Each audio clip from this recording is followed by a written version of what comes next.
Greetings, friends! This year has not gone according to plan at all. Well, I can't say it in the garden. It has gone mostly according to plan. But overall, it's way off. I didn't even see any of this coming.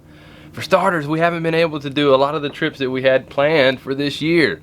Like we were planning to be at the Spring Planting Festival at Baker Creek, as well as at Polyface Farm for the Mother Earth Fair. We weren't able to do that. It's just been crazy. And we had another one in Nashville we were supposed to go to. Yeah, another Mother Earth news fair that, man, it's just like crazy. We've been missing out on so many events and missing out on the opportunity to connect with a number of you. But earlier this year, we were able to take one trip and visit one homestead that we really liked and really enjoyed getting the opportunity to meet this couple.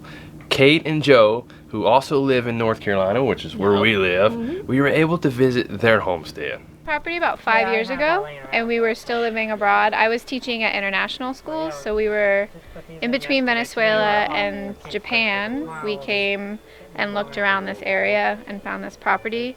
And the pine trees, like how you see there, were up to the back door of the single wide. Oh, wow. So everything that's cleared, we've done just with loppers and a chainsaw.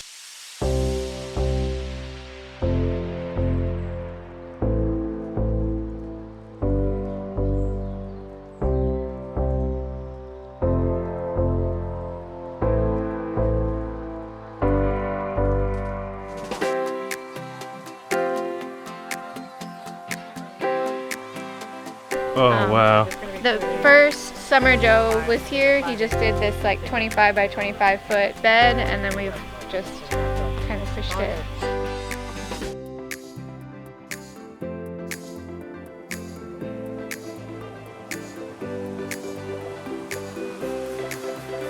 We finished the house. It'll be 2 years in July. Joe built the house.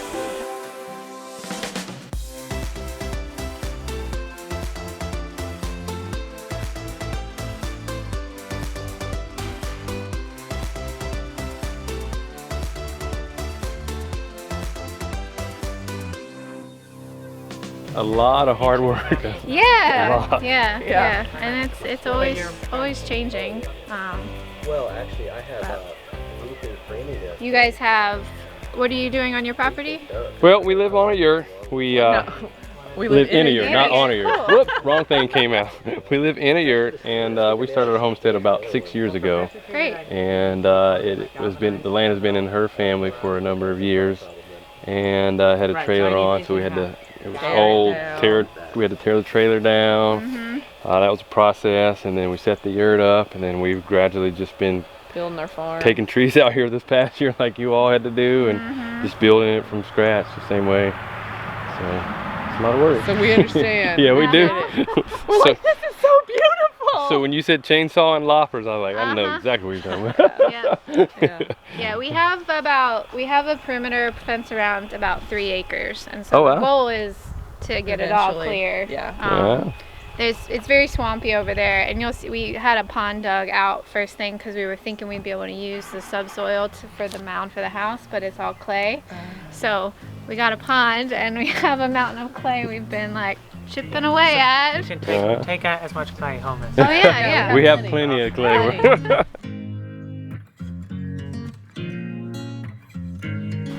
This is our very high-tech frost we understand mitigation that. because I put the tomatoes in. I did that last week, but last night it got down to like 37. Those are tomatoes under all those buckets, and I had the brilliant idea to grab all of our feed bags. That's a great idea. Because I had already put cages around the eggplants and peppers. I wish I'd have thought of that. So Start saving my bags more often. still wouldn't have had enough. If I save all our bags. 2 years worth of. That's great. 8 anaconda ducks basically don't leave the pond. Do you raise them for eggs or? Yeah. Okay. And basically at this point, we've got 6 girls and 2 boys. I got some ducklings last spring, 9, and 3 of them were girls. So we called the boys and I hatched a new round, and then we got 3 more girls. So we're at 6, and that basically feeds us, and then the chicken eggs we use for the business. but they love the pond. And there's two, they still stay divided, like the older and the younger ones are over there. Those are some beautiful ducks. I haven't raised those before. We raised khaki Campbell mostly. They lay, we get 6 eggs a day. Wow. The last 2 weeks, I asked them this morning, like, when's the last time you pulled less than 6 eggs out of there in the morning? And they lay in the nesting boxes. You don't have to look for eggs. Wow. Yeah. I got them because sometimes they lay like a greenish egg, which these don't, but they lay amazing, and they're really good foragers. And what kind are these? Ancana. And they lay throughout the year? They took like about 5 or 6 weeks off, probably January. That's kind of what ours do too. But like I said, I can't. Every day, though. 6 eggs. The rest of the year. I might have to try those out. We sell a lot of duck eggs. Mm-hmm. Yeah. Now, do you put the ducks up at night, or? Yeah, they go in there. Okay. And And that's the only reason they lay their eggs in the nesting box. Yeah. Okay. Just because they're in there. Do they lay in the evening? Ours tend to lay in the evening, early morning for the most part. I don't know when they lay because we lock them up at sundown and I let them out at sun up, and there's always eggs in there. Yeah, okay. It's sometime when it's dark out is all I know. Okay, that's about how ours are. Yeah. Where'd you get these from? Locally or? No, I ordered ducklings last year. Eggs? I forget they which. were. I don't know. The hatchery. I think I want to try them. They're not super common, and I did get them from a hatchery, not from a breeder. Okay. So, It's nice and how usually. and they aesthetically are pretty true to breed standard, even the ones I raised up. But they don't have. I was hoping to get some with the green eggs, but I think you'd have to probably go to a fancy breeder for that. Gotcha. Do you ever sell them as hatching eggs at all? Maybe I would. We'll see. Hatching eggs maybe. Raising the ducklings is. Yeah, They're done that before. so messy. We just did that not too long ago. We raised some more. This place is beautiful. Yeah. So there's blackberry. That's that trellis he has is thornless blackberry, and then over here is a little orchard kind of starting. So our one big peach tree on the top of that mound there that's got covered in peaches. This is our probably our first year that we'll get a lot of or some tree fruit. So have you all been growing food your whole life, or are you new to it, or? I gardened with my grandfather, but as soon as I left like my parents' house in college and bounced around, I would put a garden in at like every house I lived in, but nothing to this scale. Similar. Okay. My parents had a garden, but nothing serious, and it usually didn't do much. But I don't know, just always had plants. So did that inspire you to go against the norm of everybody else and not wanting to raise their own food? I don't know. I mean, we both just like making, like doing things ourselves or making things. Like we both have a background in art, and so making. And his dad's a plumber. I don't know what the reason is that I was interested in sustainability, though. I think we're like normal humans. And how we remained in our own matrix. That's right. We're the real normal people. Everybody else is weird. That's right. Saying that for years. They're the weird ones. Well, when stuff like what's happening now happens, and you get to maintain your life pretty much uninterrupted. Yeah. Exactly right. Oh, I didn't know that this is what I was getting ready for. No. But you're ready. That's the important part. This is elderberry that is native, or as native as it can be here. So I've been like kind of tending this, but it was already here, these elder trees. And I got a ton of elderberries last year. I'm hoping to get even more. And I did syrup that. Are you making elder wine? We didn't do wine last year. I wouldn't be surprised if we did this year. I was a small batch 2 years ago. Yeah. It didn't turn out that good. I'm gonna try it. I've never done it. We're working on getting elderberries, so elder trees. Well, the thing about it is they don't have much sugar content, so you have to add the sugar to make the alcohol. So I just used white sugar, and it just had a real harsh taste. But Gotcha. Maybe I feel like it would be good mixed with like apple juice or something. Or with the mead. We've done mead from our honey. Probably. Because the mead is real harsh the first year, and the second year it's a lot more drinkable. And then we have our third garden with that.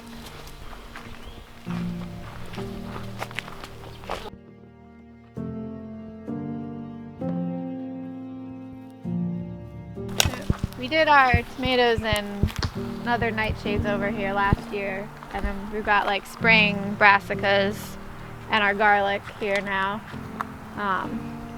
The way we've started the gardens, we use the chickens, so we have the chickens here for 6 or 9 months and move them. Now we're kind of rotating the chickens. We've got them in an area up front, and then we have them over there in the winter. Summer and winter. Yeah.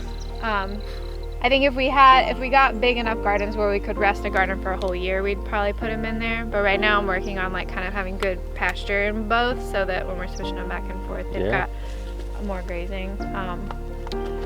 We maybe could, like, once we get that front fence finished, let them out, but we've got these little whitings and they are terrors when they get into the gardens. Yeah, I can totally understand. We finally did just try the wing clipping, which has helped a lot. It does. Have you ever had ducks get inside your garden? They have snuck in the hoop house a couple times, and we always have little stuff growing because we're doing quick rotation. Yep. So if we had bigger stuff, like, you know, they'd be fine in here, but because we've got the greens and little stuff always going, it's not really, wouldn't work with the timing, I don't feel like. But the first year they barely left the pond, but in the last like 3 or 4 months, they're everywhere. Yeah.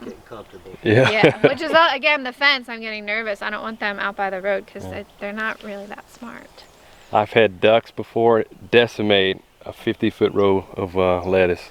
Just it's like, oh. And they'll do it pretty quick. They haven't tried real hard. Good. And they don't seem to be able to get much air at all. Okay. So I think we're probably okay.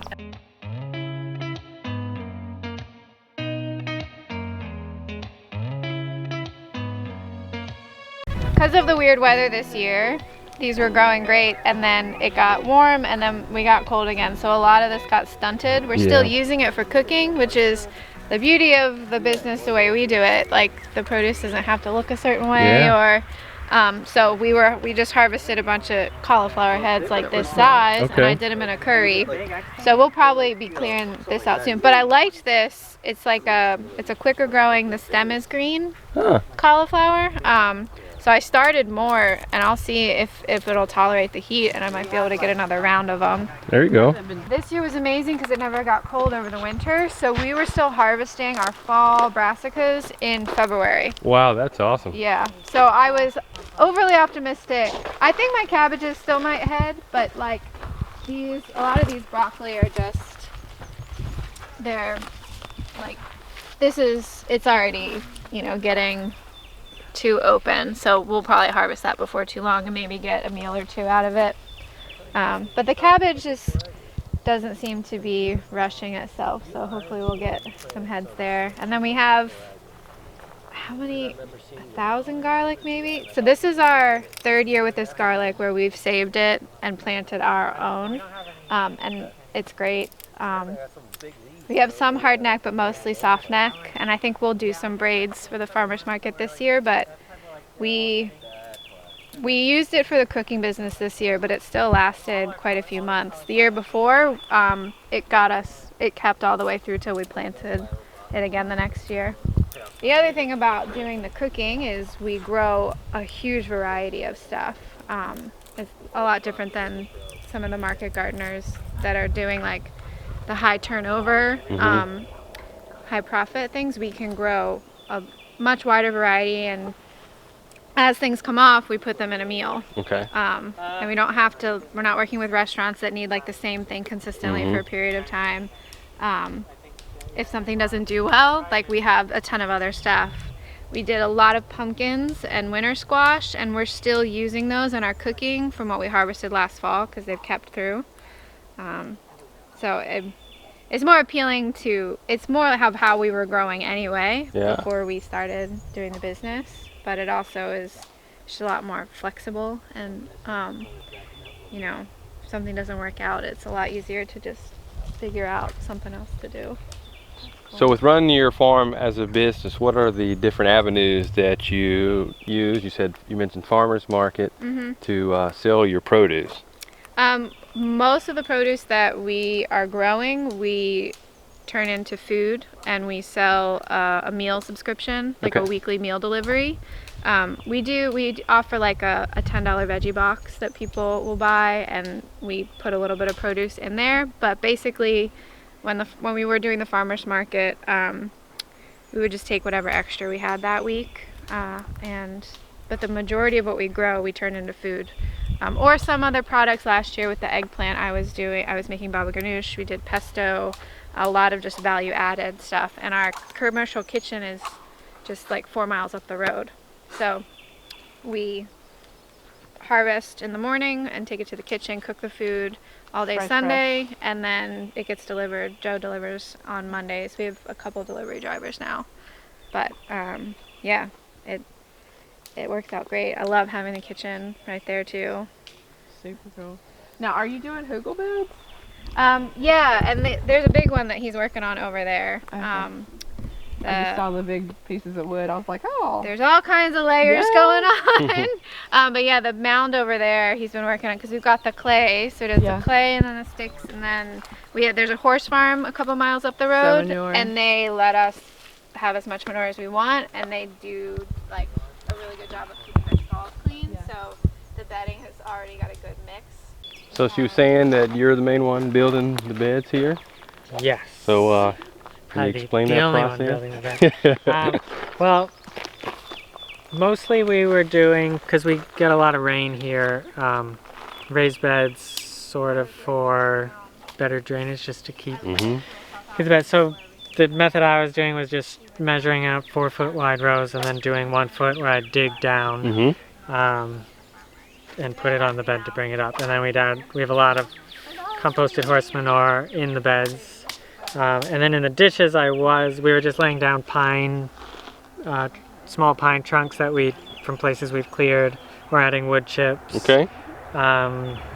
Which I like, but at the same time I think I'm going to start steering more towards just, now that the gardens are established, if we bring chickens in and they flatten everything, just scraping the top and not doing as dug down. Okay. Because it's just harder to get wood chips and things rather. But yeah, it's just, there's not much to it really, and there's still like stumps and everything in here. Okay. And tons of root masses. I mean, we use a broad fork a lot, which has made a huge difference. Like this area was full of this little bamboo type grass that gets maybe 6-10 feet tall. Wow. But they just have real intense root mats, and crunching that apart with the broad fork has really made a big difference here. I just leave all the roots in after we cut it down. Throw dirt on top, throw manure on top of that. Saves you from having to kill yourself trying to get them out. Whenever I can just cover up a weed or something with dirt instead of pulling it out. There you go. So for your beds, I do my raised beds like this as well. What all do you use? Compost, manure? We just have composted horse manure. There's a horse farm down the road. They have an unlimited supply. The past year I brought probably several hundred pickup truck loads over and just made piles all over. Yeah.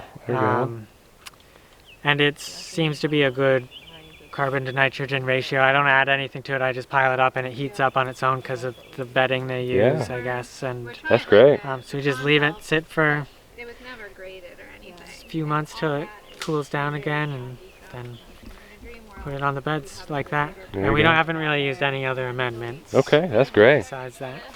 So shoveling all that around, it keeps you in shape right there. Yeah, plenty of shoveling.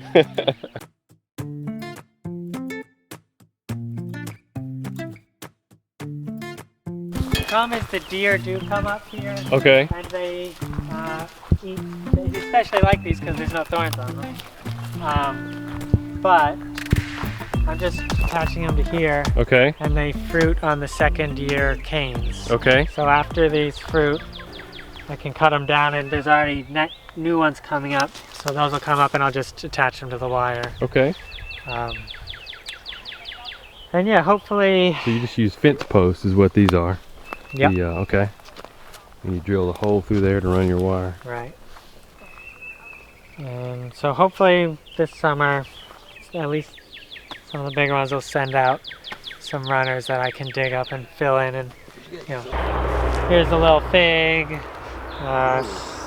sage, rosemary, and then 3 peach trees. This one I just planted this year. That one's a year old, and that one's 2 years old now. But we're getting not a lot of fruit coming on this one. How old is that tree? I think this is its 3rd year. Okay. And but it's growing so much better than all the other ones. Like, and down there too. Like, I think this mound really is helping a lot. Okay. The ones down at regular ground level are slower growing, and I've had a lot of trees die in here. So Joe, you did all this by hand with a wheelbarrow? Yep. Digging? Wow. Think you could do that? No. I mean, it's been over for like 3 years now. Man, that's still a lot. Yeah. Day after day after day, every day. Yeah, oh man. It's a good job when somebody wants to do something but they don't know. Yeah. Like, oh yeah, move some clay. Just grab the wheelbarrow, just dump it over there. And what do you all have growing here in the greenhouse? Ah, the greenhouse right now. I just here have cucumbers and zucchini popping up, but the rest is still cold weather. Okay. It's the cilantro going to seed. Yeah. I'll let that go and harvest the coriander. Then we have carrots, Swiss chard beets, green onion, kale, salad greens, bok choy, turnips, dill, arugula. Okay. Just a whole Great. lot of little patches of different things. There we go. And this looks like Bootstrap Farmer Oh yeah. supplies. Yeah, I got a hookup. There we go. That looks great. Now, how big is the property again? It's just under 5 acres. Okay. And what have you cleared mostly so far is your best guess? Yes, less than 2. Okay. Even. So you're just now tapping into... I think we're really only actually growing food on less than half an acre, if you count even like the fruit tree space and stuff. Just our 3 main gardens are probably, I don't even know, 1/10 of an acre, or maybe a little more, but it's not that much space. Do you aspire to grow bigger, or just do better and manage what you have? I would love to just be able to stay on top of everything. I know exactly what you mean. At this scale, I feel like we're kind of found our sweet spot where we're capable of doing it. I know exactly what you mean. Yeah, no, I have no big dreams of doing any more than this. You can kind of get caught in the trap until you kind of realize how hard it is to maintain something that you want to go bigger, more, and more, but then you're like, I can't really maintain more than Yeah.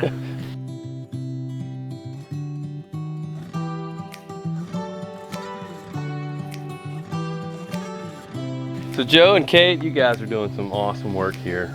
It is really inspiring. And for people who want to follow you on social media, where can they follow you guys at? Little by Little, or Little X Little Farm is the Instagram for the farm. And then for our cooking business, we're at Craven Local Food Market. Sweet. Alrighty. Awesome. Keep up the good work. And thank you. Thanks so much for showing us around. Yeah, glad to have you here. We found out we had a lot of similarities with Cait and Joe. They cleared their land, they built their own house, they started a farm, and their farm's called Little by Little. I thought that was really cool. And they have a business plan that's slightly different than ours. They're not market gardeners, but they have a food subscription business. So they grow all these different varieties of plants. They harvest what's in season, and then they create a dish around what's in season, and then they deliver meals that they cook in a commercial kitchen. They deliver those meals to their customers every week. So that's just another idea of how you can have a homestead and make it a business as well to support what you're doing. And if you're looking forward to following Cait and Joe, we'll provide their information in the show notes below. Also, coming up next week, we're planning to go visit Jason and his wife Lorraine at Sow the Land, and we're going to be going through processing chickens with them. Also, we did a distant video with our friend Bigfoot Farmer, so make sure you stay tuned for that video as well. We're hoping later this year we can actually get out and see more places firsthand, and if any of you would like to be featured in any of our videos coming up, just let us know. We'll see what we can do. That's it for now. We'll see you later. Grow on, be strong, and live life without excuses.